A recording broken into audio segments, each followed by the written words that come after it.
Hello everyone, मैं हूं Gayatri Manwani and I welcome you all on my YouTube channel. बच्चों, आज के लेक्चर में we are going to start with part 2 of this chapter statistics.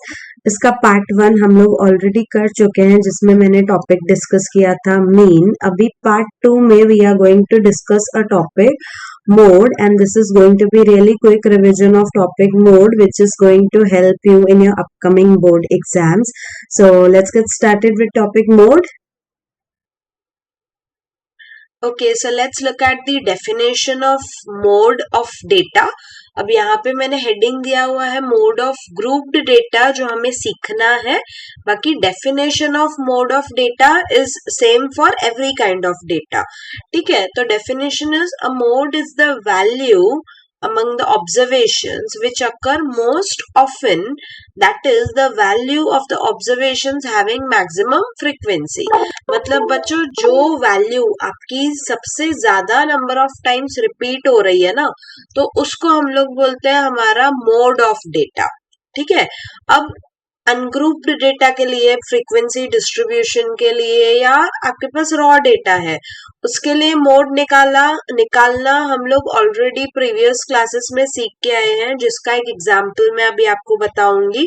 And then हम लोग next slide पे मोड ऑफ ग्रुप्ड डेटा कैसे कैलकुलेट करते हैं वो सिखाऊंगी, जो आपका 10th का टॉपिक है। So the wicket was taken by a bowler in 10 cricket matches are as follows. मतलब हमारे पास एक बॉलर है, वो मान लो फर्स्ट मैच में उसने लिए 2 विकेट्स, देन सेकेंड मैच में 6 विकेट्स, देन थर्ड मैच में 4 विकेट्स एंड सो ऑन। हमें क्या बताना है? मोड ऑफ डेटा बताना है। तो बच्चों अब देखो, अगर आप इसको ध्यान से ऑब्जर्व करोगे तो यहाँ पे कौन सा नंबर है जो सबसे ज्यादा बार रिपीट हो रहा है? अगर मैं 2 को देखूं तो 2 इज रिपीटिंग 1 2 3 टाइम्स। ठीक है, तो ये 3 टाइम्स रिपीट हो रहा है। उसके बाद अगर मैं 6 को देखूं तो 6 हमारा सिर्फ 1 टाइम आ रहा है। उसके बाद इफ आई कंसिडर 4 तो 4 हमारा यस 1 टाइम में आ रहा है। So if I consider 5 here, 5 भी हमारा क्या आ रहा है? 1 टाइम आ रहा है। उसके बाद 0 भी हमारा 1 टाइम में आ रहा है। ठीक है, उसके बाद इफ आई कंसिडर 0, उसके बाद 2 तो ले लिया, 1 को देखेंगे तो 1 भी हमारा 1 टाइम में आ रहा है। एंड 3 हमारा देखेंगे तो 3 कितनी बार आ रहा है? 2 टाइम्स आ रहा है। तो कौन सी ऐसी वैल्यू है जो सबसे ज्यादा नंबर ऑफ टाइम्स रिपीट हो रही है? एज यू कैन सी, जो हमारा 2 है वो सबसे ज्यादा नंबर ऑफ टाइम्स रिपीट हो रहा है। तो इसीलिए इस डेटा का जो मोड है उसकी वैल्यू क्या है? उसकी वैल्यू 2 है। ठीक है, तो ये होता है अनग्रुप्ड या रॉ डेटा के लिए। अगर आपको मोड निकालना हो तो इस तरीके से हम निकालते हैं। अगर हम लोग आ जाएं ग्रुप डेटा पे, तो ग्रुप डेटा के लिए आप जस्ट फ्रीक्वेंसी कैलकुलेट करके कि किसकी ज्यादा है, उस हिसाब से आप मोड नहीं निकाल सकते हो। उसके लिए we have proper formula which is given by mode equals to L plus F1 minus F0 divided by 2 F1 minus F0 minus F2 into H। अब बच्चों यहाँ पे L क्या है, F1 F0 F2 और H क्या है वो हम यहाँ से समझेंगे। बट ये सब देखने से पहले आपको ये समझना होगा कि मॉडल क्लास क्या होता है। ठीक है, अब class with maximum frequency is called as modal class.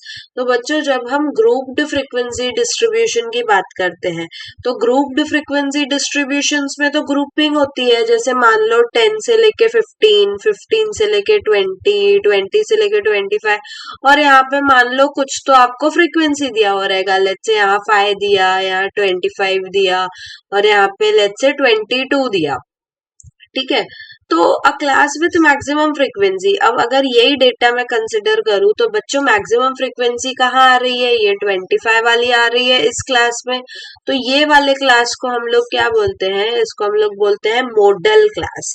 ठीक है, तो आपको डेटा दिया हुआ रहेगा, उसमें सबसे ज्यादा फ्रीक्वेंसी जिसका होगा उसको आप क्या बोलोगे? आप उसको अपना मॉडल क्लास बोलोगे। और एक बार आपने मॉडल क्लास अपना निकाल दिया तो उसके बाद L क्या होगा? L is the lower limit of model class. ठीक है, जो भी आपका, जैसे ये यहाँ 15 से लेके 20 है तो लोअर लिमिट इज 15। तो आपको अकॉर्डिंगली आपको अपने क्वेश्चन में डिसाइड करना होगा कि आपका लोअर लिमिट क्या है मॉडल क्लास का। एच क्या है, साइज ऑफ क्लास इंटरवल, ठीक है। साइज ऑफ क्लास इंटरवल मतलब जैसे आप देखो 10 से 15, 15 से 20, 20 से 25, तो हर एक क्लास इंटरवल की साइज क्या है, 5 है ना। तो इस तरीके से आपको आपके क्वेश्चन में जो साइज ऑफ क्लास इंटरवल है वो डिसाइड करनी होगी, और उसको हम कंसिडर करने वाले हैं एच।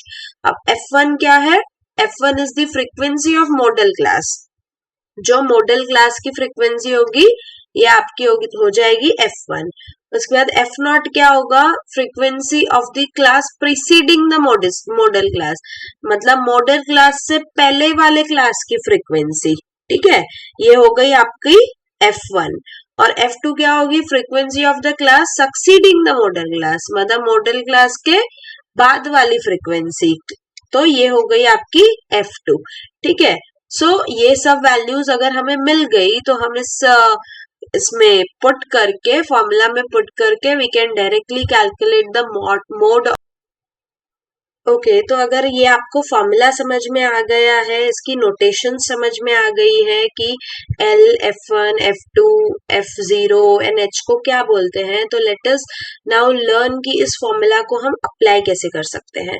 तो we have this problem, the given distribution shows the number of runs scored by some top batsmen of the world in one-day international cricket। तो रन स्कोर का हमें क्लास दिया हुआ है, नंबर ऑफ बैट्समैन दिया है, जैसे 3000 से 4000 के बीच में कितने बैट्समैन ने स्कोर किया है, 4 बैट्समैन ने। देन 4 से 5000 के बीच में 18 ने, 5 से 6 के बीच में 9 ने, एंड सो ऑन, ऐसे ही 9 to 10 के बीच में एक बैट्समैन ने। तो अभी हमें क्या कैलकुलेट करना है, हमें मोड कैलकुलेट करना है। तो बच्चों मोड कैलकुलेट करने के लिए सबसे पहले आपको पता होना चाहिए कि आपका मॉडल क्लास क्या है, और मॉडल क्लास क्या होता है, जो जिसमें सबसे हाईएस्ट फ्रीक्वेंसी होती है।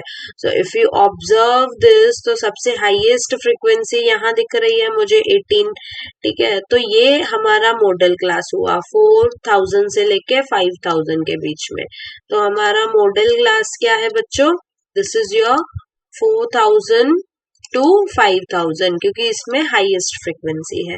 तो L क्या होगा हमारा, लोअर लिमिट इसका 4000, ठीक है। H क्या है बच्चों, यहाँ पे देखो हर एक क्लास जो भी आप ऑब्जर्व करोगे इसका जो इंटरवल है वो 1000 का है। सो ये H की वैल्यू इज 1000।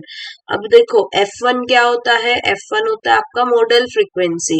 तो मॉडल फ्रीक्वेंसी तो आपका 18 ही है, मॉडल क्लास की फ्रीक्वेंसी।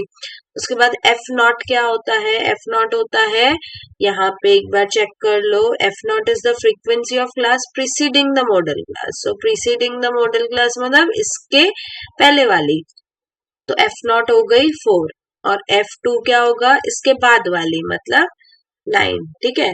अब ये सब वैल्यूज हमें मिल गई। अब हमारे पास फॉर्मूला क्या है, हमारे पास फॉर्मूला है मोड इक्वल्स टू, यहाँ पे होता है L plus F1 minus F0 divided by 2 F1 minus F0 minus F2, और यहाँ पे इनटू आएगा H में। एक बार जस्ट हम लोग वेरीफाई कर देंगे formula, F1 minus F0 2F1 minus F0 minus F2, ठीक है। तो अब इसमें सब वैल्यूज हम लोग सब्स्टिट्यूट करेंगे। तो मोड क्या होगा हमारा, L क्या है 4000, ठीक है, प्लस F1 है हमारा कितना 18 माइनस 4, उसके बाद 2F1 मतलब 2 into 18, 2 into 18 will give me 36, minus F0 कितना है 4, और F2 कितना है 9, इंटू H कितना है 1000, ठीक है। इसको मैं कैलकुलेट करूंगी यहाँ पे। तो this is equal to 4000 plus 18 minus 4 कितना होगा बच्चों 14, divided by 36 minus 4 will give me 32, 32 में से अगर हम लोग 9 माइनस कर रहे हैं तो it will give me 23, and this is into 1000। तो अभी हमें क्या करना है, 14 को 23 से हमें डिवाइड करना है 2 या 3 डेसिमल प्लेसेस तक, जैसे क्योंकि हम डिवाइड करेंगे तो हमें 1000 से मल्टीप्लाई भी करना है ना। तो just let me divide this 14 with 23, तो हमें क्या मिलेगा, जस्ट अ सेकेंड, 14 23, तो ये तो 0 पॉइंट आएगा 140। अब 23 की टेबल अगर इफ आई अप्लाई 6 टाइम्स तो कितना आएगा ये 18 and this will give me 138। Yes, तो 6 टाइम्स ये आया मेरा 138। फिर ये 2 बच गया, देन अगेन यहाँ पे 0 तो अब भी नहीं लगेगा, देन यहाँ मुझे 0 देना होगा, then again I will give 0 here. तो 23 की टेबल मैं कितनी बार लगाऊं? आई गेस मुझे 8 टाइम्स तो लगानी चाहिए। 23 into 8 will give me 8 into 4 24, 8 2s are 16 and this is 18, तो 184 करेक्ट है, 184। अब कितना आएगा? दिस विल गिव मी कितना? 16। यस, ठीक है। तो अब एक और 0 दे दो, 160। अब 23 को 8 टाइम्स 184 आया, तो 23 7 सार कितना आएगा? आई गेस 161 आएगा ना। यस, 21 एंड 1 नो, तो ये तो नहीं, मतलब 20 ये 6 सार जाएगा, ठीक है। तो 0.606 अराउंड जो भी आएगा वट एवर, ठीक है। तो यहाँ पे और भी आप कैलकुलेट कर सकते हो, कोई इश्यू नहीं है, but I will calculate it till here. 0.606 आएगा। तो यहाँ पे जस्ट अ सेकेंड, या सो दिस इज 4000, ठीक है, प्लस 0.606 इंटू 1000। अब इसको सॉल्व करोगे तो ये 4000 प्लस 606, तो ये हुआ 4606। तो ये आपका क्या आया? मोड ऑफ डेटा आया। अब देखो ये वैल्यू को ना you can calculate it further, तो आपका आंसर डेसिमल में आएगा। So this is your approximate value of mode of this question, मतलब ये इतनी रन्स मोड में आ रही है।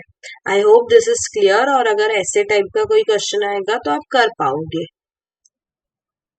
Okay, so this was all about topic mode, second topic of this chapter, which is mode.